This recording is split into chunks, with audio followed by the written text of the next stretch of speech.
Okay, let me explain the situation. 100-spoke riders, y'all. Let me explain the situation that leads to the point of me, yes, you see that correctly, me putting duct tape on my car. Yeah, funny little story about the duct tape. What had happened is, long story short, my trunk, the latch on the inside basically broke off, and I'll show you how that broke here later. But basically I had to duct tape my trunk down. Okay, here's the story. I had to duct tape my trunk down for the simple fact is I've been using this car as an everyday driver, and I just haven't really had time to do the welding and everything to fix the trunk. So temporary fix for now, I'll just put duct tape on it so it wouldn't fly open as I was driving down the road when I was still doing my daily stuff, as taking my kid to school and, you know, going here, going there. I've been doing this pretty much every day in this car just to see, you know, how it runs after it passed emissions and everything. And like I said, yeah, I am building this car up, and I'm also driving at the same time. So that's the situation of the duct tape on the trunk. But it would have been nice to be able to fix it right there on the spot, but I had stuff to do, and the trunk was flopping open as I was going down the street. I wasn't nowhere near my garage, so I just put the tape on it just to, you know, get me by, and so I can get around to fixing it. And sad to say, I've been riding like this with the duct tape for a couple days now, so I'm gonna go ahead and try to fix it either today, hopefully today, or tomorrow. Okay, here's the problem I'm having, y'all. This is the latch for the trunk. This is what basically holds the trunk lid down. And come to find out, this is what has been squeaking. I've had a squeak and figured out this was it. It finally broke off, and the piece fell off. So this is how it goes on here, like this. It was just kind of spot welded on there very poorly at that from the factory. But what I'm going to do is clean all this up, grind it all down, clean down the bare metal, and pretty much after I clean down the bare metal, have it welded back on. Alright, that's the plan. Alright, y'all, like I said before, this is a 100-spoke rider. This is the general area over here that I gotta grind down so I can weld this piece on. This is what I'm going to use. It's not the ideal setup,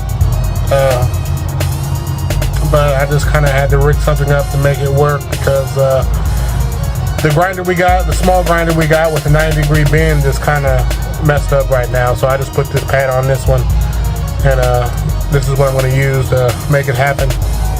So not the right grinder, and definitely not the right gloves, but you know, hey, I'm going to make it happen anyway. Here we go.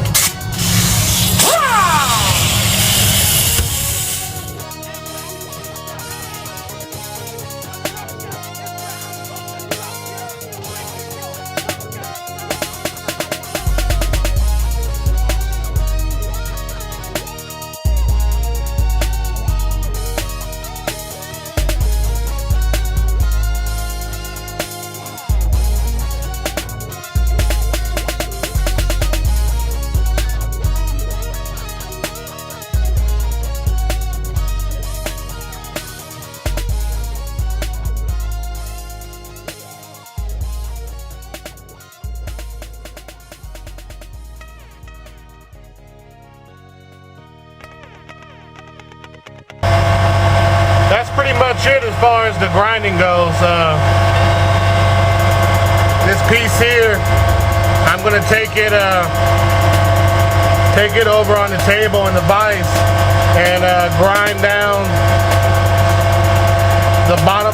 Actually, I'm not going to grind down the bottom end.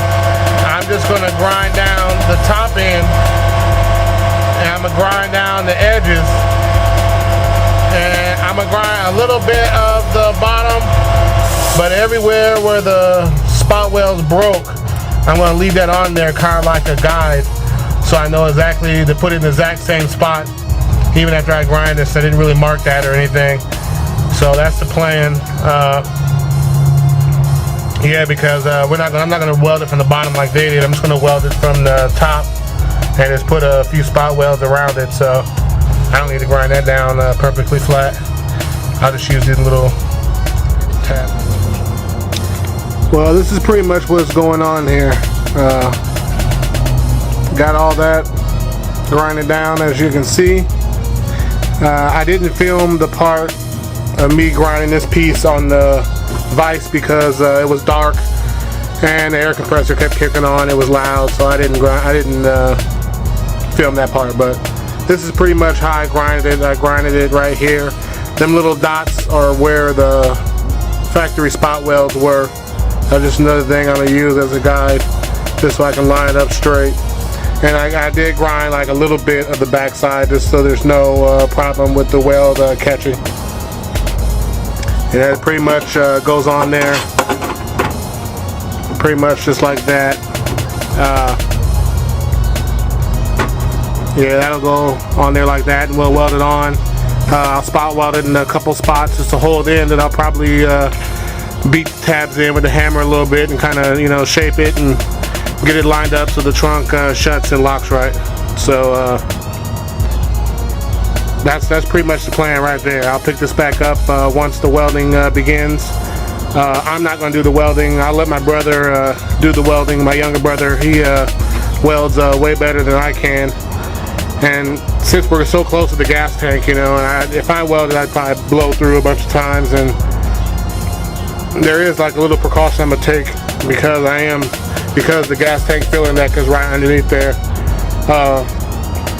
Now the official proper way is maybe to drop the whole gas tank, but it ain't that type of party. I'm just trying to get this fixed and keep it moving. I gotta have this car, I have to have this fixed by the morning. I gotta take my kid to school in the morning, so I ain't got time to drop the tank or anything. So I'll pick it back up later, and that's pretty much where it's gonna go. Alright. Since we're welding so close to the gas tank filler neck, I'm going to put some wet towels over there so no sparks, no problems. I got a few wet shop towels soaking in the bucket.